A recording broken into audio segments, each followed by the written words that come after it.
Hello, WWE fans. Hello, TYT Sports fans. It is me, Josh Gibbs, Josh.0, Chief Josh Yola, your WWE correspondent, here to talk about the Royal Rumble. It just wrapped up. It's almost 11 p.m. here on the East Coast on Sunday, January 29th. And now we know at least one half of the main event for WrestleMania. Who is that one half? We'll get to that in 1 second. Let's go over some of the other matches really quick. Overall, it was a good show. The show itself started out really strong. We had a little bit of a strange ending for the Royal Rumble, and we'll get into that in 1 second. But the crowd was really into it. The show itself was really great, and we had really strong matches throughout the entire program, all leading up to the 30-man Royal Rumble, which is really what this whole Big Four pay-per-view is all about. Who's going to main event WrestleMania in April in Orlando at WrestleMania 33. So what we had, the very first match, we had the Raw Women's Championship match, Charlotte versus Bayley. It was an honor for them to open this show. I mean, that shows a lot of confidence that WWE is allowing these two women to do it. On the flip side, if the match would have been terrible, then there's nowhere to go but up from there. So the WWE put themselves in a can't-lose situation. They look good because they gave women a big honor. And fortunately for us, they really didn't let us down. It was a genuinely good match. Now, we've talked about this with friends of mine and on other podcasts about who is going to win. I said, there's no way that Bayley wins this match. It's just not going to happen. They've built Charlotte up as the queen of everything, and she's going to go into WrestleMania as the title holder. And hope she may lose it at that time, but there's no way she was going to lose it this soon. Bayley is a fantastic talent. She's definitely going to get her shot in the spotlight. I think she will be a champion sometime in the future, but that time is certainly not now. There was some really great spots. They had actually Charlotte ended up doing her finishing move on the ring apron, which was really, really great to see. It showed, these women are taking a lot of bumps. Charlotte actually got hit in the mouth so hard her mouth was bleeding about halfway through the match. And overall, it was just a fantastic back and forth between the two. They had some really good acrobatic moves. And Charlotte she doesn't have the natural charisma that her dad does. Her father, of course, the very famous Ric Flair, 16-time world champion, Hall of Famer, the only guy who's in there twice for himself. And for the Four Horsemen, I mean, legend. The guy exuded charisma, and he still can turn that switch on and off when he needs to. Charlotte doesn't have that. What she does have, though, is this ability to show you this really smug, kind of entitled person. And that's her ability. That's what she's got. She comes from wrestling royalty, as she says all the time. And so that's how she sells her character. And she does it really well. So she's a great heel champion. And ultimately, we were treated to a really good women's championship match. So Charlotte retained her title. And that led us right into another championship match right away. And that was the Universal Championship with Kevin Owens versus Roman Reigns. The stipulation being that Chris Jericho was going to be suspended over the ring in a shark cage. We're always wary whenever Roman Reigns is involved in a match because Vince McMahon has this obvious love affair with him, so we're never sure if they're just going to let him go over all the time or if he's going to be used to sell someone else. It's an odd thing to try to guesstimate what was going to happen. I really, really wanted Kevin Owens to retain because I want to see an Owens-Jericho match at WrestleMania. I think the Jericho friendship is going to start breaking up here pretty soon, and I really want to see those two guys face each other at WrestleMania. I think they could put on a fantastic show. Now, that being said, this show was great too. I don't like when people disparage Roman Reigns and they say, oh, you can't wrestle. Okay, if he's at this level, he absolutely can wrestle. He can wrestle better than you can. So he can do a lot of things better than you can. So saying you can't wrestle is not a fair criticism. It's like telling a football player, you're terrible at playing football. Okay, if they're in the NFL, they have a modicum of talent that is far superior to the normal person. So they obviously can do some things right. And Roman Reigns is no exception. The way he's been booked and the way he's been handled is absolutely terrible. I completely get that. Now, there were some more great spots in this match too. There was a lot of chairs being brought in because it was a no DQ match. So there were chairs on the outside of the ring that Kevin Owens fell through. He did a Samoan drop. He got dropped on chairs in the middle of the ring. It was fantastic. I mean, it was an old school feel to it with tables being broken and chairs being broken and stuff like that. And then towards the end of the match, just when we think Roman Reigns is going to get the upper hand, Braun Strowman came in and interfered in the match and totally destroyed Roman Reigns. And since it was no DQ, there was nothing the refs could do about it. And Kevin Owens gets the cover, and thankfully, he retains his title. So Kevin Owens is still your Universal Champion. Now, hopefully, the WWE is going to use this going forward, keep him as champ going into WrestleMania, and maybe we'll see that Kevin Owens-Jericho matchup. So let's hope for that. The third one was, this one was probably the weakest one on the card, even though it was still a really strong match, and it was the Cruiserweight Championship. It was Rich Swann versus Neville. I love what WWE has done with Neville. He's a great heel. He's a great bad guy. He's been referring to himself as the king of the cruiserweights ever since he came back from his injury. He's got this big beard thing going on, which is a typical bad guy thing to have. And he's just been destroying people in the cruiserweight division. And it was needed. The cruiserweight thing started out really strong with a lot of hype and then got kind of stale. Sadly, it got stale pretty fast. And it needed something. Since it was so new, it needed something to keep it relevant and to keep it fresh. And thankfully, Neville's return has done just that. He's been a fantastic competitor, agitating people in and out of the ring. And I thought he had to win this because he's been the best thing that the cruiserweights have going for them. He's absolutely the best cruiserweight wrestler that WWE has. So he needs to be the measuring stick. He needs to be the thing that people in the cruiserweight division are trying to get to. And so it was great to see him win. A lot of high flying. Interesting to see that he did not use his finishing move to get the win over Rich Swann, which is normally the Red Arrow. Instead, he used a submission hold.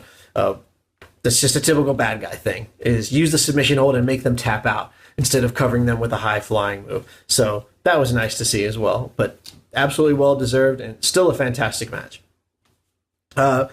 Number 4, we had the absolute best match of the night. There's a reason why it was AJ Styles versus John Cena for the WWE World Heavyweight Championship. This is another one that could have gone either way. John Cena is obviously one of the best, if not the best wrestler that WWE has produced in the last decade. AJ Styles, it premiered at the Royal Rumble last year, and ever since then, he has just been setting a new standard for the company. He's a world-renowned wrestler. He brings a ton of credibility into this business, and he's been such a fantastic worker.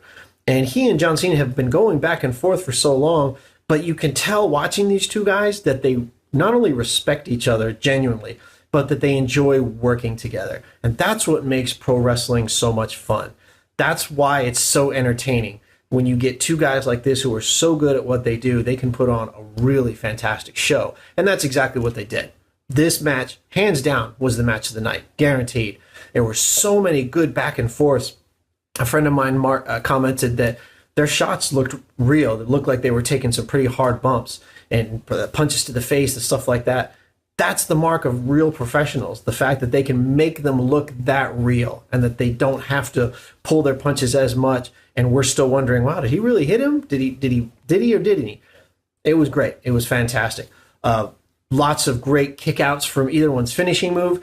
And then at the end, John Cena showed why he's one of the strongest men in the WWE. He gives an attitude adjustment to AJ Styles and then rolls him over, still grabbing onto him, picks him up again from, dead weight, essentially, just picks him up and gives him another attitude adjustment. I mean, all those hours in the gym certainly means something, especially for a guy like John Cena, who prides himself on physical fitness as such a big part of who he is. And then not only that, but after he wins the match, the first thing he does is he goes over to one of the kids from Make-A-Wish and puts the belt over him, takes some pictures with him, talks to him for a few minutes, and then exits the arena. And they made a comment about how he's now granted over 500 wishes for Make-A-Wish, which is, it's incredible for one person to do that. I mean, he is the biggest celebrity in the world for the Make-A-Wish Foundation. He's the most requested celebrity of all time for the Make-A-Wish Foundation. That tells you something.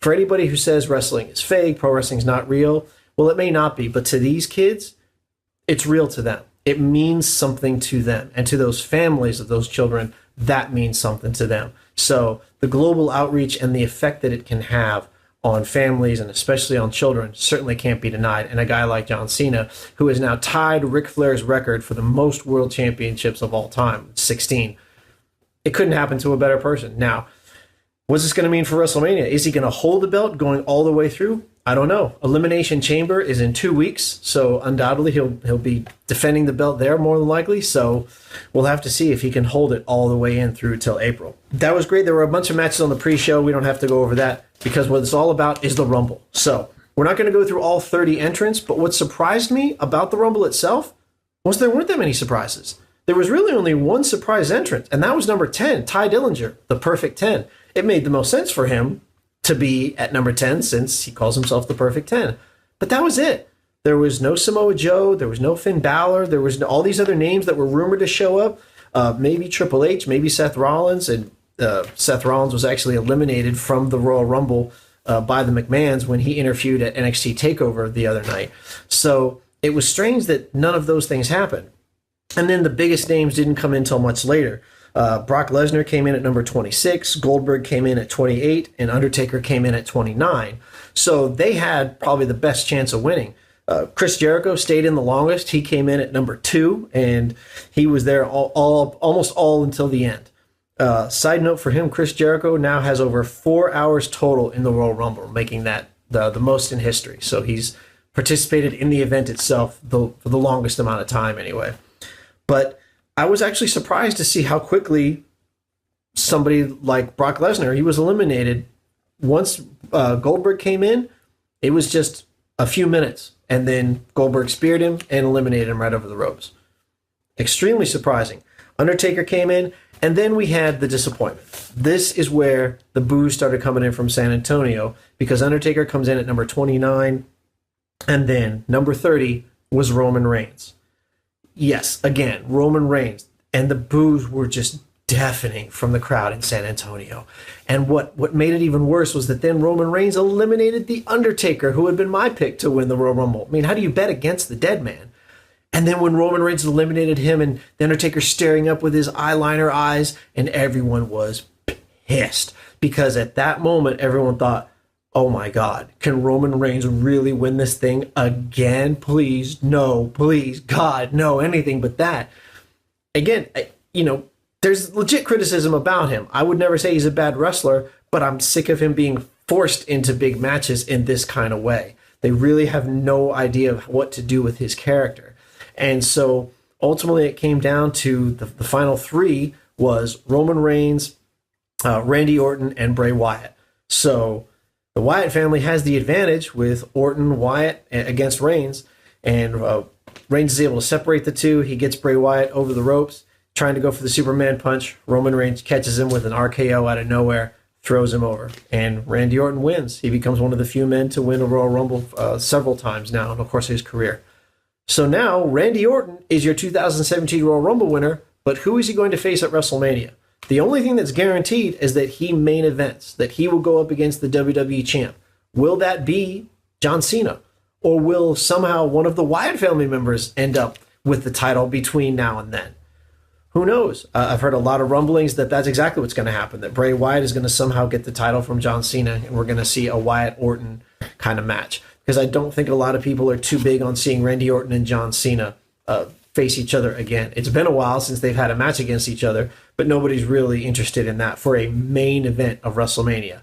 Now, Randy Orton and Bray Wyatt, I could be sold on that, especially if we get a Bray Wyatt victory. The guy desperately needs some kind of big win. He always loses at these big pay-per-views, so he needs some kind of major push if you're serious about keeping him. Randy Orton doesn't need another world championship win, especially at WrestleMania.